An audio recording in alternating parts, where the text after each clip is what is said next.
Welcome. This is episode 61. 61. Crazy. We've done 61 episodes. We're excited to do one live. We have a nice little episode for you today. I think the event has been intense. 20,000 people, 30,000 people. I don't even know what's going on out there. How are you guys been finding it so far? Have you been doing a lot? Yeah, I've been enjoying it. The event is so well organized. Shout out to the Token2049 organizers. It's been really special. I've been exploring, going around different booths, meeting new people. And one thing that surprised me is, I'm pretty crypto native. We all live and breathe this space, right? So I'm a little confused. I'm seeing projects I've never heard of before. I'm looking at badges. People have projects that I'm not familiar with. People have booths that I'm not familiar with. And it got me thinking, what's the Zeebu stage? Where are we going to be speaking at? What's going on here? So I did a little research. I thought it was a Marina Bay Sands thing. Maybe it had to do with the Singapore Zoo with zebras. It turns out it's actually a project in our space, a telecom infrastructure project, and it's actually one of the largest projects in our space that you've just never heard about.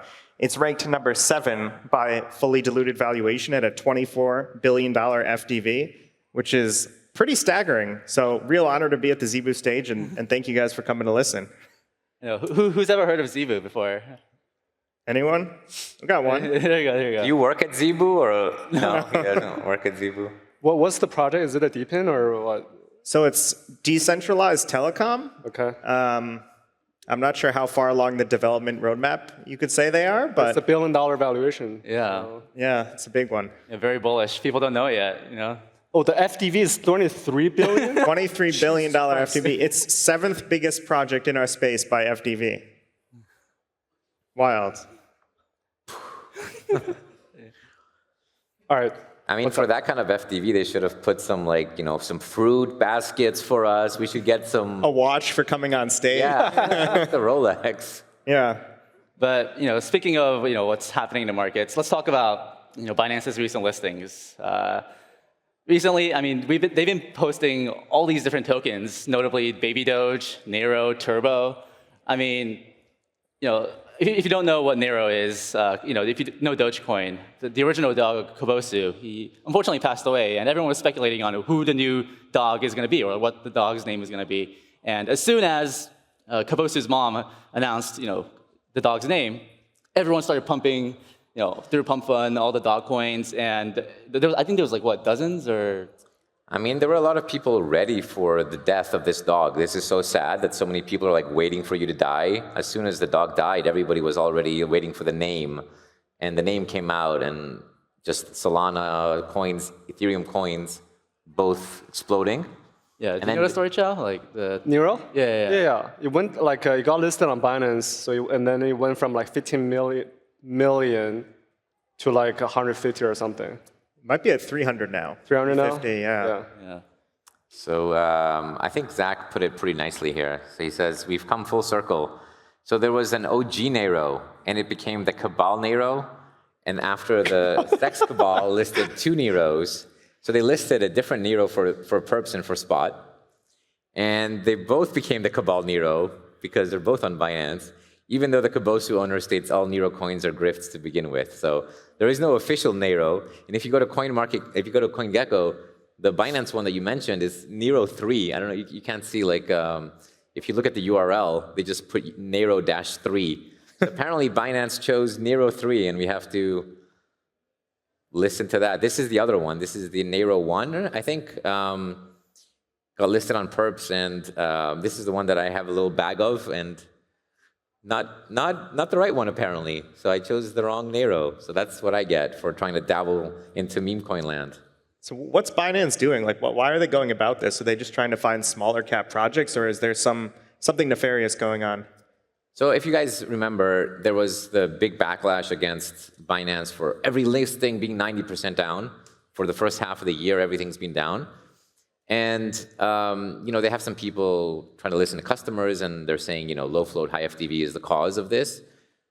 So this is their response: 15 million market cap, and up 20x. So we have Hey Yi here saying that in the dispute between the big and small Nero, and it's so funny because it used to be big and small, but after they listed, they just Now it's like this. So they Super flipped big and around. super small. Well, they flipped.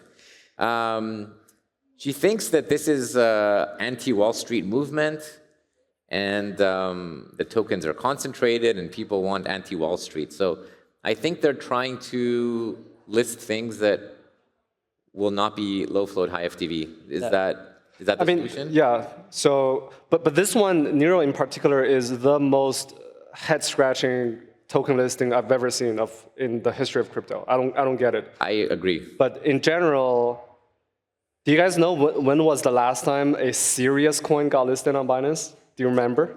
I don't even remember when the last serious coin was listed. Take a guess. Is Renzo serious? Like that was like 3 months ago? It's maybe? Renzo. That's a serious project. It's built on ETH. It's an Ethereum-based 3 project. months ago? It sounds serious. Layer 0. And that was, do you guys remember Layer 0? Yeah, super like- serious project. Half a year ago or something, 3 to 6 months ago. 3 months ago.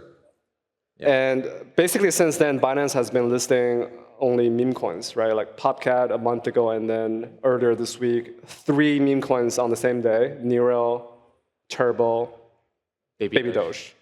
I guess I have 2 questions. Like, why won't Binance launch my upcoming token, and why won't Binance launch Puff? I mean, that would be nice if we're launching some smaller cap projects, bring some support to the lads. Yeah. Maybe, apparently they talk about, compliance review and token concentration. So I don't even know what Binance's compliance review is. We need to be anti-Wall Street, so we need to get Puff with like an anti-Wall Street sign, and maybe that'll get their attention. Look, I don't know what they're doing. I really it is a head scratcher for me. I think people are scrambling, trying to understand what to do after this constant 90% down of tokens.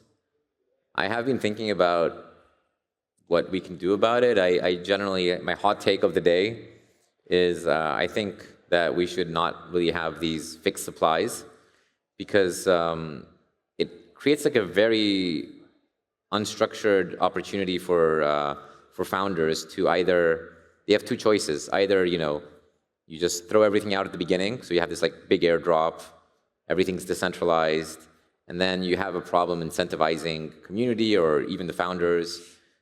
Or you do low float, high FTV, you lock up the investors, as we think they should be locked up because they should be aligned long term, and then you just have unlocks for years. Like even Arbitrum, which is the leader in the market, it was looking really good until the unlock started, and now it's just going to be years of unlocks. I think, let me get you guys' thoughts first, and I'll explain a bit more. Yeah. Didn't we talk about this in the last pod when we had you on, Qiao, where if no one's buying high FTV coins and everyone's buying memes, then teams have to try harder, right?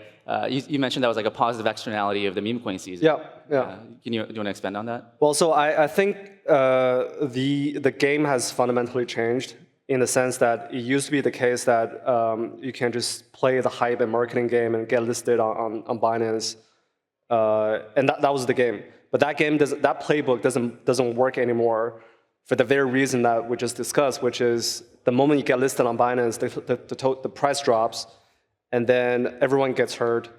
And as a result, Binance doesn't list these serious coins anymore, right? Empirically, they've been listing meme coins over the last few months. And the fundamental reason behind it, I think, is because if the users Binance lose money by buying these high FTV, low float tokens and lose money, ultimately it's Binance that get hurt, right? They lose customers. Yeah. And in the medium to long term, they lose revenue. And that's the primary reason why they stopped listing those serious coins. And that was for me, that's the positive externality of the meme coins, because it's the meme coins that led to this phenomenon. Jordi, can I ask you, when these small cap meme coins launch with Binance, how much coordination is there? I mean, you're a market maker yourself. Are these projects reaching out to Binance or getting contacted by Binance and then reaching out to a market maker for the launch? Or is Binance just willy-nilly picking these projects and launching them? I'm pretty sure there's usually a discussion, almost always, and also, even though they're meme coins and supposed to be fair launches, they'll still somehow have 10% that they can, pay. So someone did very well off this. Well, the thing went from 15 to 300. I'm Yeah. sure there was money to be made. And yeah, okay, this is like the real one now. This is the small one became the real one. It's up 2,700% in a few days. But yeah, what's the next slide? The next slide was the old Nero. Oh, okay. Well, we were just going back and forth just to like make me get tilted. There's too much Nero. Yeah. Great, thank you. Yeah. But going back to my point, I think the fact that Bitcoin did so well with a 21 million fixed supply, and that's part of the meme, has led so many founders and so many projects in that direction when it's really not suited for other use cases apart from what was supposed to be a 100-year project of fixed money. I don't know about you, but like even like AI projects that we talk about, a lot of the AI coins, I don't know if I can mention some like even BitTensor, Netmind, all of these kind of coins. They take inspiration from the Bitcoin model, and then they try to apply it to what is just a completely different product that needs a very different distribution. And even at the beginning, you guys were talking about the FTV of Zeebu. Zeebu. And it's like 23 billion, and the market cap's 1 billion. A lot of people have tried to have discussions on podcasts and stuff like which one should we listen to? Is it market cap or is it FTV? And the unfortunate answer is you can't know until you look specifically at how do you get from market cap to FTV? Is it investors unlocking? Is it just a community fund that only decides when to allocate? It's completely different. Yep. And nobody in retail understands like these differences. Yeah, and in fact, that information is not, a lot of it is not transparent. You can't find that information on CoinGecko or CoinMarketCap. For retail, it's impossible to know those very important pieces of information. So what I think is a better model is basically you start with some supply. Let's say instead of starting with 1 billion tokens, like this one has 1 billion tokens, you would start with 100 million, and just not have a fixed supply. You just every year you have a 10% dilution, and those funds can get used for validators, for community, for whatever it is. Maybe investors get some percentage of the dilution, and then the only thing that people need to get used to is basically this bias against comparing prices over time. Because in traditional equities, you have stock splits, you have, like the unit changes. It's not such a big deal if your Amazon stock went from $200 to $30 because they did a 10-to-1 split, but actually you're up 50%. And everyone in crypto just shows the chart. Is that something you think that people can get used to, like not looking at the price, but maybe looking at the price over, like even Ethereum. We look at ETH BTC. Can you bring the ETH BTC chart? This is going to make everybody cry, so don't look if you have ETH. We do this every single week. It's always like a therapy session. We're all coping that we're holding ETH, except Qiao. I'm not coping. I told you guys a year ago. He's not coping. He's out. I'm very happy. You're very happy. Okay, here we go. All right, take a deep breath. I can hear them. So for our therapy session, the one small cope that I have to give is that, if you have been staking, if you have been restaking, no. if you have been getting some sort of you have deal, 2% more, 3%. it's not 2%. Yeah. If you did like, EigenLayer and like all this stuff for the last year, instead of being at 0.038, I really think that you're at like 0.044. So it's not that bad, guy. No, that's like, if you played everything absolutely perfectly, you farmed the right farms, you were in EigenLayer at the right time early enough, sure, you're at 0.044. But for the average person, and even myself, I feel like I'm right here at 0.039, Jordi. Yeah, I feel like this chart is one-to-one correlated with like the average mental health of people in crypto, right? Like the crypto degens. How does this chart make you feel, Qiao? This is one of the two most ugliest charts in crypto. The other one being Sol ETH. Actually, Sol ETH is the opposite. Sol ETH is one of the most bullish charts, and ETH BTC is one of the ugliest charts. I think we have a tweet about my point. So Gort, for long-time listeners, knows this is a common pasta producer. It's not your fault. The market is too stupid to understand ultrasound, digital oil, triple point asset, internet bond, deflationary, monetary premium, social layer money. So, do you think we'll ever see a triple-digit shitcoin? Well, let me tell you what Arthur Hayes said yesterday. He did a really big presentation, and he's actually quite bullish ETH now. And his justification was, as the treasury rate goes down, they just cut 50 bips, the ETH staking rate gets more attractive. That thesis felt a little hollow to me, but that's literally what he said, Jordi. I'm repeating. I don't think it's right. I hope it's right. I'm the ETH guy on the show. All right. I mean, but I think Arthur Hayes, he fills the room, but The last time Arthur Hayes was right was when he called ETH a double-digit shitcoin. right. When was 19, that? 2019, 18? 2018. 2018, yeah. I agree with your eye roll. The interest on dollars cannot be compared to the interest on something else. Like if that was the case, people would just sell every yen in the world and buy every dollar in the world. And I guess they have done that, but the world's not. we want to feel a little better. This is the ETH BTC therapy session. We're supposed to not keep shitting on it. Well, we have to look at our demons. I mean, you were saying Kyle Samani had a different take. Sorry, say it again? You said Mr. Samani was saying there was going to be a flippening. Oh, so Samani gave a talk earlier today about why Sol will flip ETH. Because he has a really big bag. Yeah, because he has a really big bag. But I hope that marks the bottom for ETH, because back in 2021, he also said there won't be another bear market in our lifetime. I remember that. Yeah. That was the pickle top for 2021. I mean, at least they've survived. I mean, even mental health-wise, I think most people taking these like drawdowns from Solana was at 300 and then down to 8. 250 to 8. Yeah. Wow. 96% drawdown. Yeah, that's dedication. But we've talked a lot about the price. I mean, I guess the bull case is that the vast majority of all activity happens on ETH. L2 volume truly is up and to the right. We can talk about how L2s can be parasitic to the L1, but I mean, isn't there something to be said about the fundamentals? It's not as though people have unlocked these brilliant use cases on Solana. All right, guys, let's talk about fundamentals. So let's go around. Vitalik singing on stage. Is this bullish or bearish? I've seen both. I've seen both takes. Is this the top or the bottom? Like what? It's definitely bearish, but I've heard the case is bullish because then maybe his girlfriend will break up with him because it's so cringe. And oh my God, that is the ultimate mid-curve, like perfect.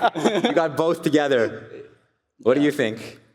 I tweeted about it and I said, that's it, I'm done. I was very close to being out. To me, this stuff, it's not cute. I don't find it funny. It's kind of low effort. And it's just sort of, it's not reading the room, right? You got to read the room and who's the audience here? What are we all feeling? We don't need you to sing to us. We need a roadmap pitched by you or a business person telling us how you're going to drive value to Ethereum. So very bearish for me. I saw another tweet of saying ETH BTC has been down 25% since Vitalik got a girlfriend. I saw that. This is like a really nice chart. You can see exactly the drop. Does he actually have a girlfriend? He does have a girlfriend, yeah. Anybody know for real? I know for real, yeah. You know for real. Yeah. Is that you? Are you is that you? Dovey is not, it's not Dovey. It's not Dovey. Is it you? That's you. It's you. Huh?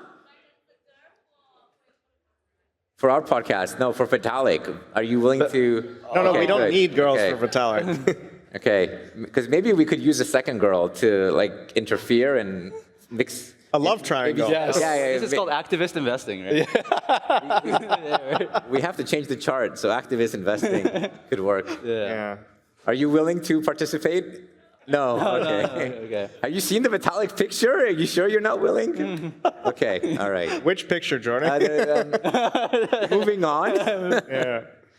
Oh, also, like, apparently there's like 20,000 people at Token. Like, if this is true, right? Like, if all of us bought 10K of ETH, it would pump. But it's also a lot more than 20,000, right? 20,000 people bought tickets, but probably half of people don't get tickets and just attend to the parties, and we all want to get drunk and all that good stuff. But I think everyone's already everyone that wants to buy ETH owns it. So that's the problem. That's actually the right curve explanation for why ETH has been down only. Yeah, there's always sellers. There's always backholders. It is interesting. I mean, yes, that was true, but the BTC ETF ignited a whole new market. The ETH ETF did zero. Like, it's literally seeing $0 of inflows. There were outflows. They've slowed down to zero. Net is a negative so far. Yeah. So why do you think that is? Why didn't the ETF bring in a new buyer?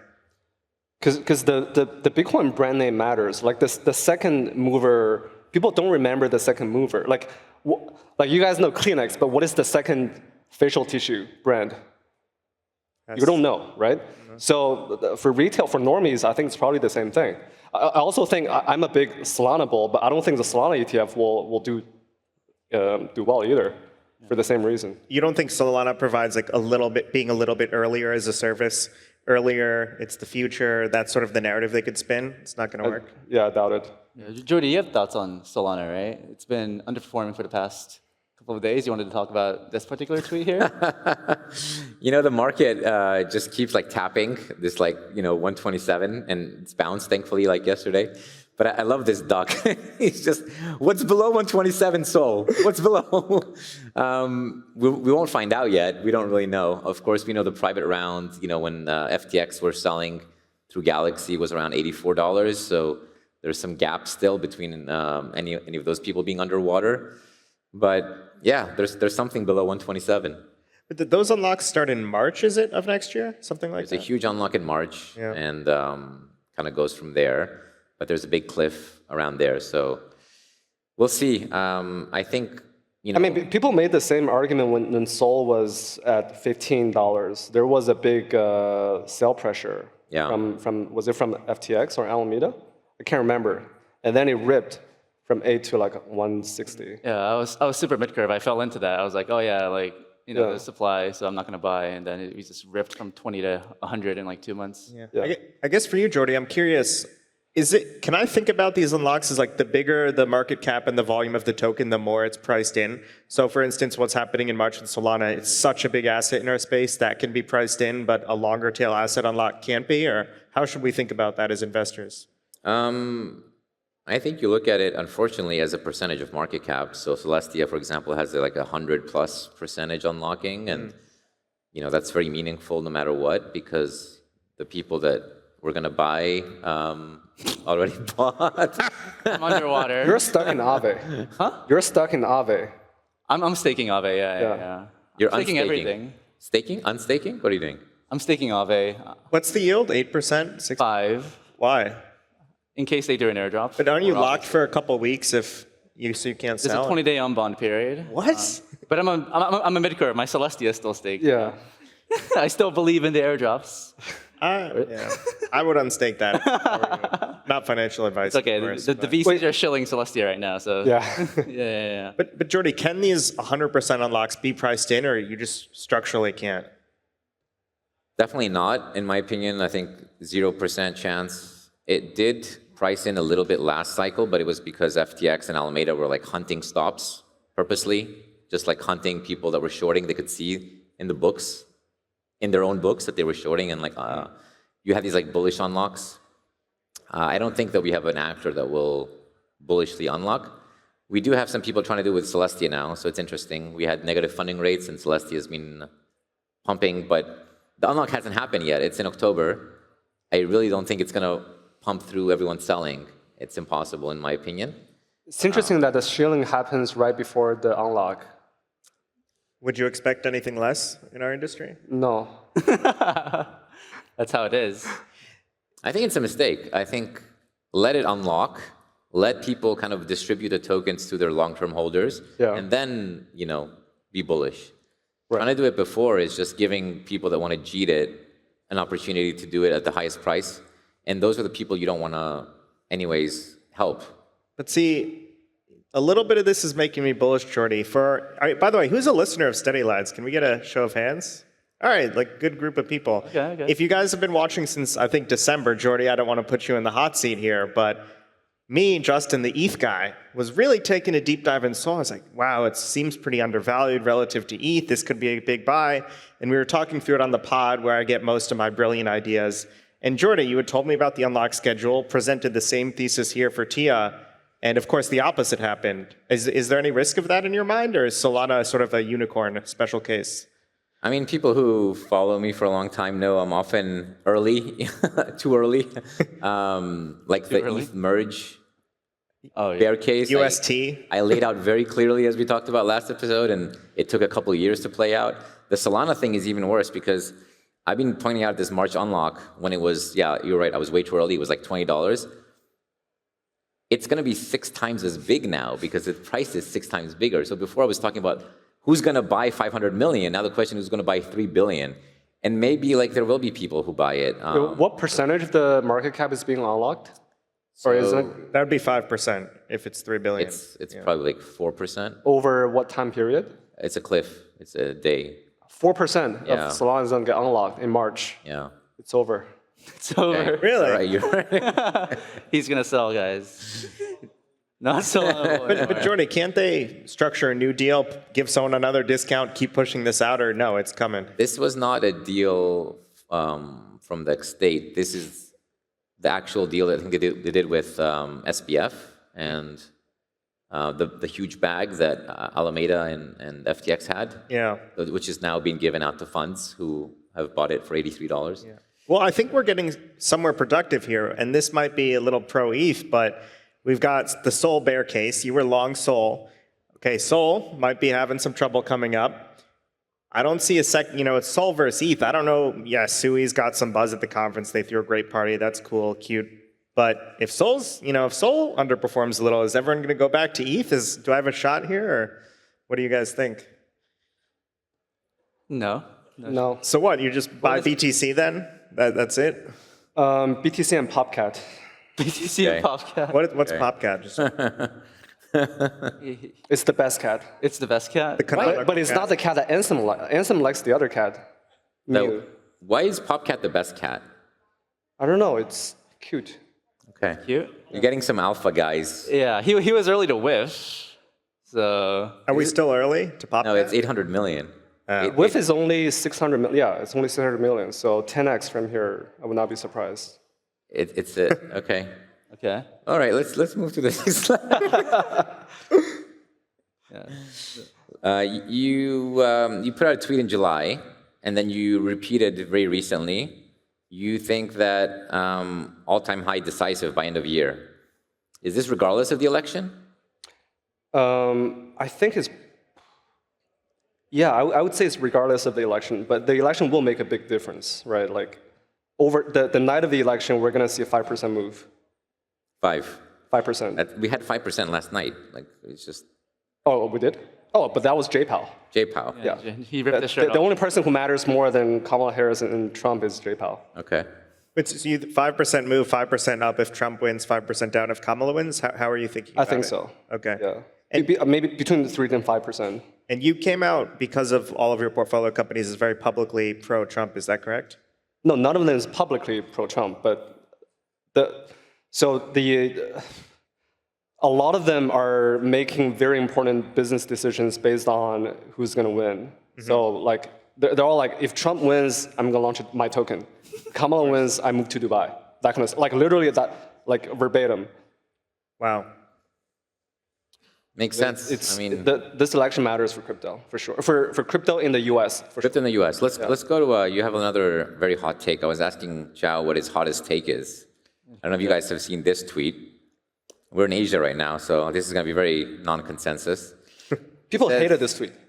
It was a spicy tweet. You're saying basically the future isn't in Asia. The future of the 21st century is going to be the U.S. Americans have something nobody else has, to instinct to challenge authority. I think this one probably takes a couple hours to really expand, because there's a lot of things going to this tweet. But the high level is, I think most people over the last decade or so think that Asia is the future of the 21st century, primarily because of China. Right, because China has been doing extremely well since the 1980s. But something has changed over the last few years with China, and that is that the smartest people are leaving the country. And the root of the problem is politics. Isn't it the same politics for the last 30 years? No. It's actually very different over the last few years compared to a decade ago and 2 decades ago. From 1980s to 2010-ish, that was the golden age. That was the freest China we've ever seen in modern history. And that's why China was doing really well economically, socially, culturally, politically.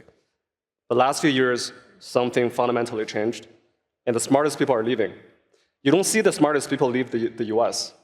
I mean, with all the problems that the US has, the smartest people are still in the US and enjoying their freedom and building cool stuff and innovating. Except the ones who may move to Dubai if Kamala wins. Exactly. Except for that. So crypto is the small exception in this grand scheme. But are you saying that, like, because of China specifically, you think that affects as the economic engine of Asia? So I mean, the other countries could do really well, like Vietnam or even Singapore can do really well, but these countries are too small to really drive the entire continent, right? China is the country that matters the most for Asia, followed by Japan, just for the sheer size of it. But Japan is truly late empire. And then Korea, and so. So is your thinking with this election, if Kamala wins, we have Operation Choke Point, I guess we'll be at 3.0 now, part 3 coming up. And if Trump wins, it's in some ways open season for us to launch what we really wanted to launch from the States? So, yeah. So I'm conflicted there because I'm very bearish the left in the US. But even, like, let's say Kamala wins, the US goes to shit. I think it's still better than the rest of the world. Like, the problem with the Americans is, like, Americans complain all the time about the US. But they don't talk enough to people outside the US. Like, every person you talk to outside the US, you realize how good the US is. Yeah. Especially if you talk to Europeans or... Well, that's a different case. That's a different case, yeah. Sorry. But I think the US is fine. US is still probably the best country in the world. But Taiki, you've on our podcast actually shared a very different viewpoint. You think the election, although we might get this 5% up or down move on the short term, you have sort of been hypothesizing on the show that the election's actually not that important. Operation Choke Point 3, not too important. Crypto's going to do well either way. Yeah, in one way, maybe this is more short-term driven, but I think the election removes uncertainty. I feel like everyone's so worried about the election, and oh my God, if Kamala wins, we're going to go to zero. If Trump wins, we're going to go to infinity. But crypto should be an anti-fragile industry, right? No matter who wins, we should be able to thrive. And of course, I think Trump is more incrementally bullish, but I do think that the election removes uncertainty, similar to how the 50 basis point rate hike removed uncertainty, and now it seems like we're... Well, it removed uncertainty in the right direction. Yeah. We don't know the AB. My nuanced take is BTC will do well regardless, because BTC depends on how much money printing there will be, and both parties will print a lot of money. Yeah. But the alts are what's going to be affected by who wins. 100%. 100%. Yeah. I think that's the right take. I think we should try to get to our pastas in a little bit. Yeah, this is the pasta of the week. So let's kick off. Yeah, I think Justin's first. I'm first. Okay, let's see what we got here. So I took a normal, peaceful flight. I flew in from Los Angeles. I stopped in Taiwan, ran into Suzu on the flight from Taiwan to Singapore. Had a great time. And I'm so thankful I didn't accidentally catch myself on this flight. I just wanted to sleep. I wanted to rest, relax, and enjoy myself and get ready for the conference. Unfortunately, we can't play the video here, but these videos on Twitter going around, I highly recommend you guys check it out. Just imagine, you're flying from LA, from New York. You've got a 16 or 18-hour flight. You accidentally booked the wrong plane on your 18-hour flight to Singapore, and you just want a few hours of sleep before the crypto conference. But instead, you've got karaoke, you've got people popping champagne, screaming, shilling shitcoins, slinging shitcoins. No sleep allowed. So I'm so thankful I wasn't caught on that Wait, flight. This is real? Or is it Yeah, it was real. Yeah. I met somebody a couple of days ago that was on this flight. Yeah, was anyone at the audience? Raise your hand if you were on this flight. Don't be embarrassed. It's okay. We all like to have fun. Okay. I see someone in the picture in the audience. I did talk to somebody that was on the flight. He says he's not in the video. He's hiding in the corner. Well, what did he say? How much did they pay for the tickets? Was it a good experience? So it's like this meme coin guy it's an unlaunched meme coin. The meme coin hasn't even launched yet, and they're already spending this much money. Oh, what's the ticker? It's going to be redacted coin, right, or something. Another redacted coin? Yeah, well, that was redacted cartel. Now it's the coin. I don't know. Yeah. All right, who's next? So So I'm going to be next. So I'm sure if you're on CT, you saw this, right? So there's this DGen Summit 2024. I mean, this is my first time in Singapore. I don't know much about conferences. So apparently this this happened a couple of days ago. I don't even know who these sponsors are, but they were handing out awards. I think it's good that they're recognizing the immense talent in the space. Immense. Yeah, the immense talent in the space. So I just want to show some of the awards that they were handing out here. So we have Utes, the best NFT art.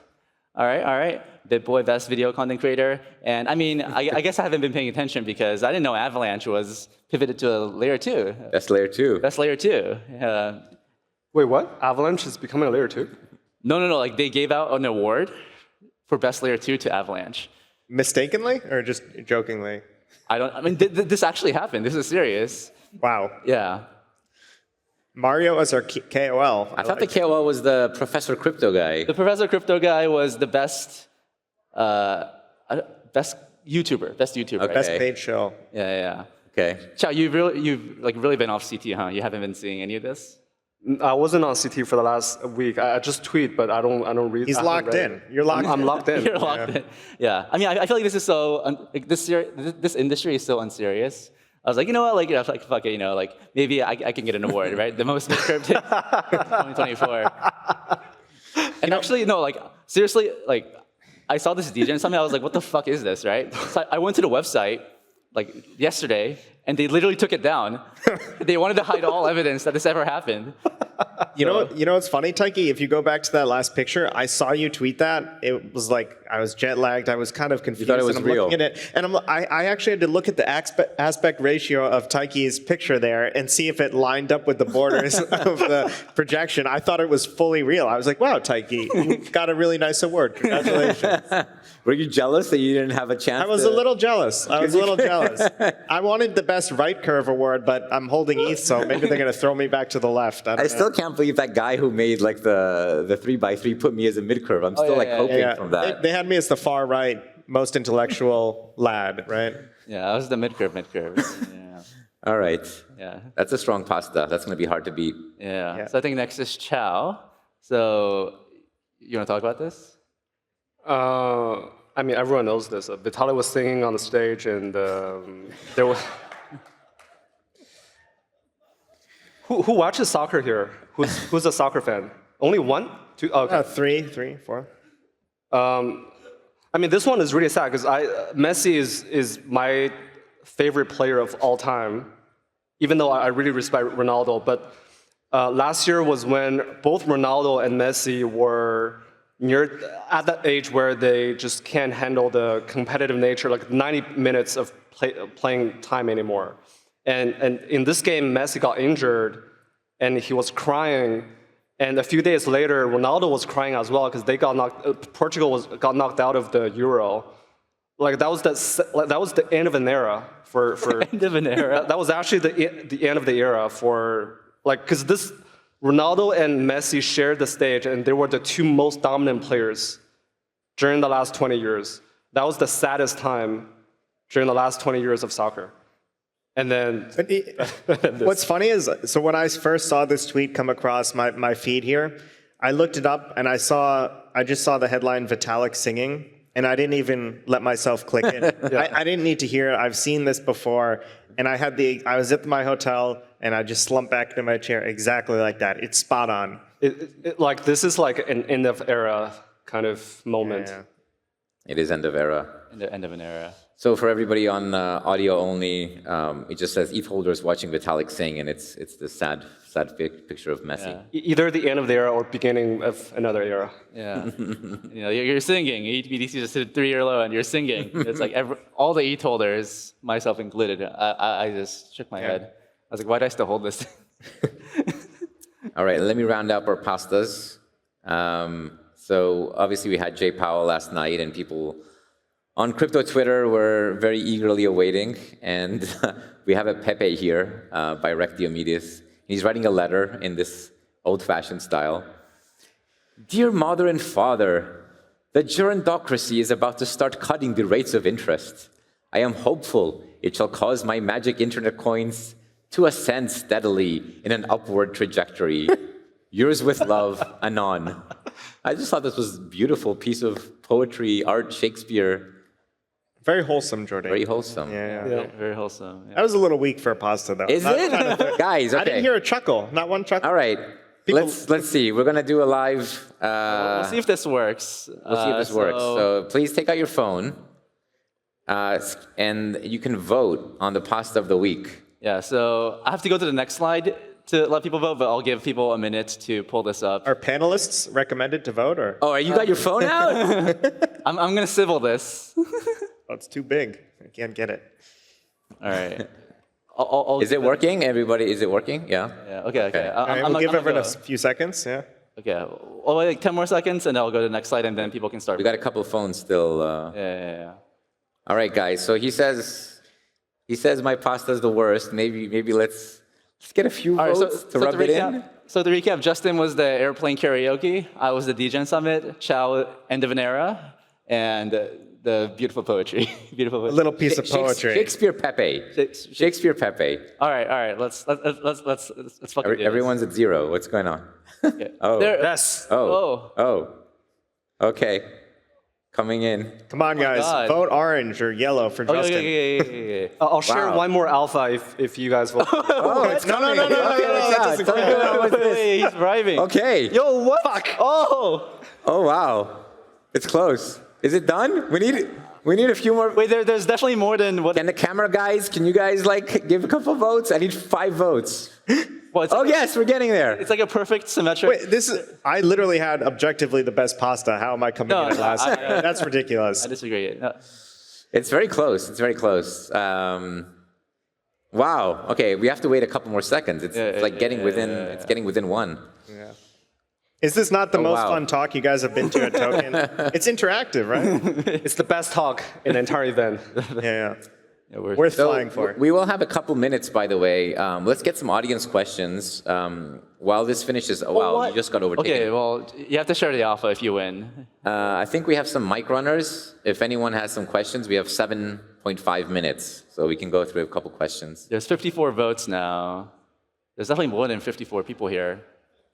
I think people just really love Messi. That's Yeah. I think people want the alpha. I think this was a fraudulent voting scheme. Yeah, it was a very good delivery, right? The end of an era. End of an era. I think we all. I'm here trying all right. to I protect have to democracy. call it. I have to call it. It stopped moving. So, Qiao, you are the pasta of the week winner. We should have brought Thank you. a pasta hat. Give it a round of a hand. Thank you. Yeah. What's the alpha? Ah, what's shit. the alpha? I have to come up with an alpha. He scammed you all. I just wanted a free and fair election, but That's not Popcat. You can't say Popcat. There's nothing contrarian anymore. Like, I agree with the market. The market is correct. The market Fairly is correct. Market is right. I'm bullish Sol. I'm bullish crypto in general till the end of the year at least. Well, I think we'll see all-time high by the end of the year. for Bitcoin or most alts as well? Bitcoin, yeah. Bitcoin, okay. Alts are dead. Oh, sorry. Does all-time high mean 100K to you? No, I don't think we hit all-time high. 100K, but for sure all-time high. Should we get a couple questions? If you want to raise your hand, I think we have mics. So maybe in the front row here. Is there a camera? Oh, the mic's coming there. Oh, Got a mic here. wait. Why are you so bearish on China? Yeah. Do Have you been to China recently? you even know Chinese? Come on, man. I have not been to China recently because I'm too scared to go. That's a fair reason. And I just keep hearing, like I talk to friends in crypto and outside crypto who live there or I just hear the same thing very consistently over the last 3-4 years that they want to get the fuck out. And Okay. I like you can probably guess what the reason is. It's sad. I'm sad. I wanted China to be the center of the 21st century, but I don't think it's going to happen. All right. All right. Next question. Raise your hand if you want. Over there. Oh, okay, that guy. Oh, he has the mic. Go ahead. Can you stand up, please? Okay, there you go. Okay. Technical difficulties. This is like super unrelated, but Jordi, am I gonna see you at the tables anytime soon? And if yes, at what time? At the tables? The poker tables. The poker tables here? Yeah. Oh man, MBS doesn't even have poker tables. Like they just love their baccarat and their little pagaos and all this stuff. There no room for us here. Why didn't you bring your bracelet? Okay. I'm just not gonna go there. Cool. That's all I'm gonna ask. Yeah. We gotta. All right. How about this guy? Over here. The guy in the black at the front. Can you? Oh, there you go. There. Where is the tiki? What? Tiki. Where's Tiki? Thicky. Oh, Taiki? Thicky, if you're here, we're ready to Well, take your he's- question. Let's say that. Where's? I think Thicky probably did not have a good night. He's been so bearish that He got I don't liquidated. think the last 24 hours have been kind to him. He has been crushing the year though. Like for the year, he has been so correct and so directionally strong.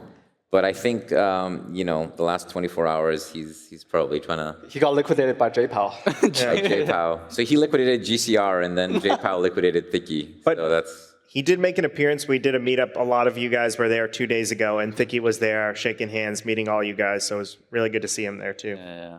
And hopefully we'll have him on the show soon.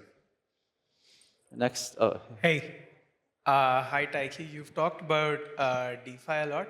But what's your bull case for DeFi this cycle, and why have you staked Aave? What's your thoughts on the recent move, like the 10-20% move on Aave? So, what's the bull case for DeFi, and why am I staking Aave? Is that the? Yeah. So, I mean, I don't know if this will happen, but I mean, Stani's building a lens, which it will launch in Q4. So if they were to airdrop, I think it would make sense for them to airdrop to Aave stakers potentially. And I'm high conviction Aave, so I don't mind the 20-day on-bond period. And maybe this is like incorrect, and maybe I'm biased.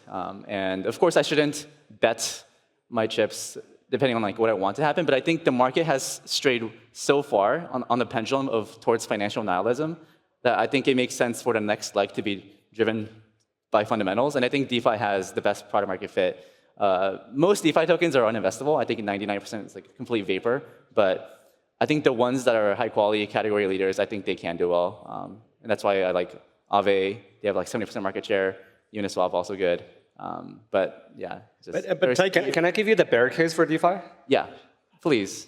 I'm just playing devil's advocate. The bear case with DeFi is that everyone who's shilling DeFi right now are liquid funds.